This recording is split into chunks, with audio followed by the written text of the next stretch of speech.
down. Thank you, miss. तो जैसा कि हम जानते हैं आज कौन सा दिन है? शनिवार। सुरक्षित शनिवार में आज का विषय है नाव दुर्घटना एवं पानी में डूबने से बचाव के संबंध में जानकारी। तो आप लोग बताइए आज का विषय क्या है? नाव दुर्घटना एवं पानी में डूबने से बचाव के संबंध में जानकारी। तो आप लोगों को पता है नाव कैसे डूबती है? तो ज्योति आप बताइए कोई एक कारण बताइए कि नाव कैसे डूबती है। अगर नाव में 20 आदमी का सीट है, अगर इसमें 40 आदमी बैठ जाएगा तो नाव में भार ज्यादा हो जाएगा तो नाव डूब जाएगा। बहुत अच्छा बताई।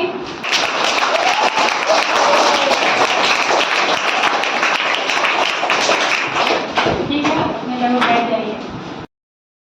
जैसा कि ज्योति ने अभी बताया है कि किसी भी नाव में यदि 20 लोगों को बैठने का जगह है उसमें हम 30 लोगों को बैठा देते हैं तो क्या वो नाव डूब जाएगी, क्योंकि उसका जितना भार होता है उससे अधिक हो जाएगा।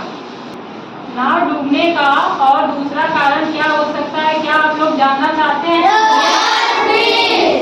तो दूसरा कारण बताने के लिए मनोरमा मैम आ रही हैं, आप लोग को दूसरा कारण समझाएंगी। धन्यवाद।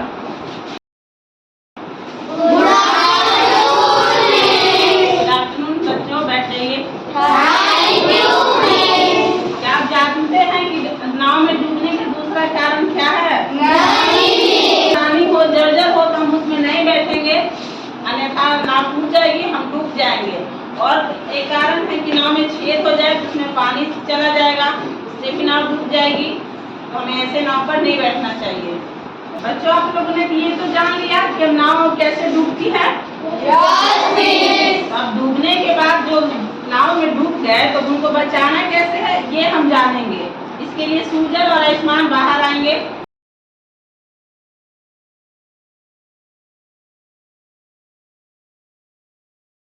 ये बच्चा जैसे डूब रहा है, ठीक है, अब इसे हमें बचाना है।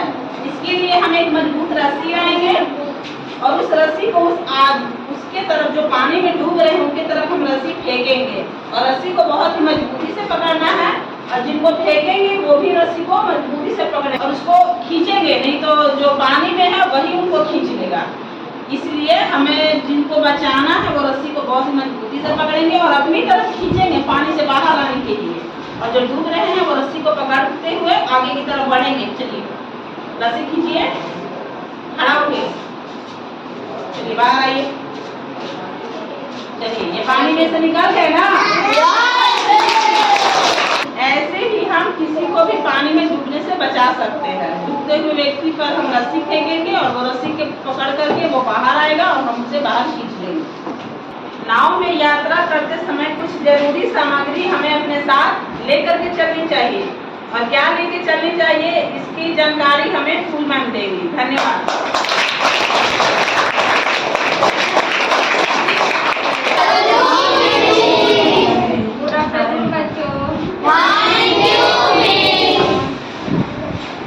आगे हम लोगों को क्या जानकारी रखना है कि जब हम नाव में ट्रेवल कर रहे हैं तो उसके लिए कुछ जरूरत की सामग्री लेकर जाना है, जिसमें एक बॉक्स की आकार रहेगा। उसमें हम लोग सारा सामान रख लेंगे। कहीं अगर बीच में नाव दुर्घटना हो जाती है तो उससे बचने के लिए रस्सी रख लेंगे। तो छोटा सामग्री है वो आसानी से छोटा सा बॉक्स में जा सकता है। ट्यूब तो बड़ा हो गया, उससे ले जाने में बहुत आसानी होगी। और कुछ जो जरूरत की सामान है वो इस प्रकार के सामग्री बॉक्स में हम लोग लेकर जाएंगे। जो प्राथमिक चिकित्सा सामग्री बॉक्स प्लास्टिक, ट्यूब एवं रस्सी। ट्यूब रहता है ना पतला सा टायर के अंदर ट्यूब और रस्सी आदि भी रखेंगे। मौके पर जाते समय लाइफ जैकेट पहने। अगर उस रास्ता में हम लोग ट्रेवल करने के लिए जा रहे हैं जहाँ हम लोग एक लाइफ जैकेट भी पहने। बीच में नाव दुर्घटना हो गया है और उस नदी से बच्चे को बाहर निकाल लिया गया है और उसके बाद फिर जब वो पानी बहुत ज़्यादा पी लिया है, बहुत ज़्यादा मात्रा में, तब उससे पानी कैसे निकाला जाएगा, उसके लिए एक प्रयोग करते हैं। सबसे प्राथमिक हम लोग को ये होना चाहिए कि उसको पहले चेक करके देखेंगे कि वो बच्चा अभी जीवित है या नहीं। चलिए देखिए, हम लोग करके देखते हैं। पहले तो इसका धड़कन चेक करेंगे, ये चल रहा है कि नहीं। दूसरा ये कि उसको नाक के पास ले जाकर देखेंगे, हाँ, कि उसके नाक से सांस निकल रहा है कि नहीं। तीसरा उसके हाथ पकड़ कर देखेंगे कि अभी उसके नसें चल रहे हैं कि नहीं। जब ये सब चेक करने के बाद देखेंगे कि वो बच्चा ज़्यादा पानी पी लिया है, काफ़ी ज़्यादा पानी पी लिया है, तब उसको पानी निकालते हैं।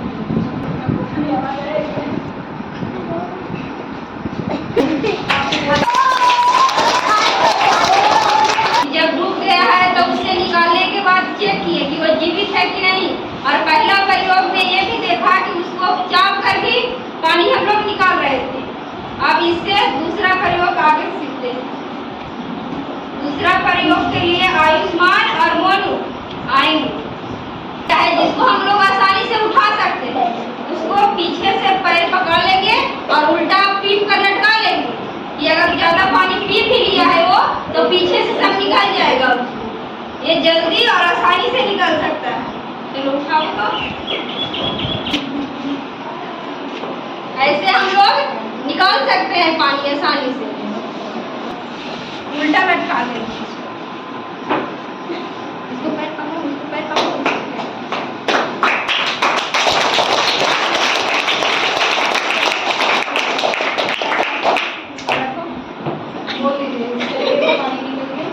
इस तरह से अब पानी निकल गया। दूसरा तरीका में हम लोग ये देखें कि अगर छोटा बच्चा है तो उसको पीठ पर भी लटकाकर पानी आसानी से निकाल सकते हैं। डूबने से बचने के लिए बोतल का माध्यम से कैसे बच सकते हैं, इसकी जानकारी सलोनी मैम देगी। धन्यवाद।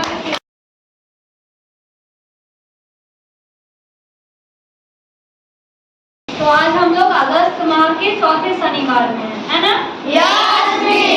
तो आज के शनिवार में, सुरक्षित शनिवार में, हम लोग नाव दुर्घटना से बचने के बारे में पढ़ रहे हैं। किसके बारे में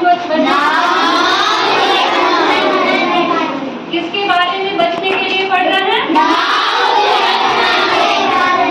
तो सबसे पहले आप लोग ये जाने थे कि नाव दुर्घटना किस किस कारण से होती है। जिसमें हम लोग जाने थे कि नाव में छेद होता है तो नाव दुर्घटना हो जाता है, या जर्जर नाव होती है तो नाव दुर्घटना हो जाता है। जाने थे? उसके बाद हम लोग ये जाने थे कि कैसे बचा सकते हैं, बचाने के तरीका को जाने थे। अब हम लोग एक और चीज देखते हैं बचाने के तरीका में। आप लोग को ये चीज पता होगा कि जब आप लोग ट्यूब के ऊपर पानी में जाएंगे तो नहीं डूबेंगे। ट्यूब का इंतजाम नहीं कर पा रहे हैं, तब क्या कर सकते हैं? तो इस तरह का बोतल आप देखे होंगे, प्लास्टिक का बोतल। अगर इस बोतल को आप लोग आगे बांध लीजिएगा, पीछे बांध लीजिएगा, हर तरफ बांध लीजिएगा, उसके बाद पानी में जाइएगा, तब भी आप लोग डूबने से बच सकते हैं। ठीक है ना? तो ये नाव में तो डूबने से बचाव का, और अगर डूब रहे हैं तो क्या करना है, कैसे बच सकते हैं, नाव में क्या क्या सामग्री रखना है जिससे हमारा नाव दुर्घटना से बचाव हो सकता है। तो आज के सुरक्षित शनिवार में इतना ही। अब हम लोग अगली बार सीखेंगे। धन्यवाद।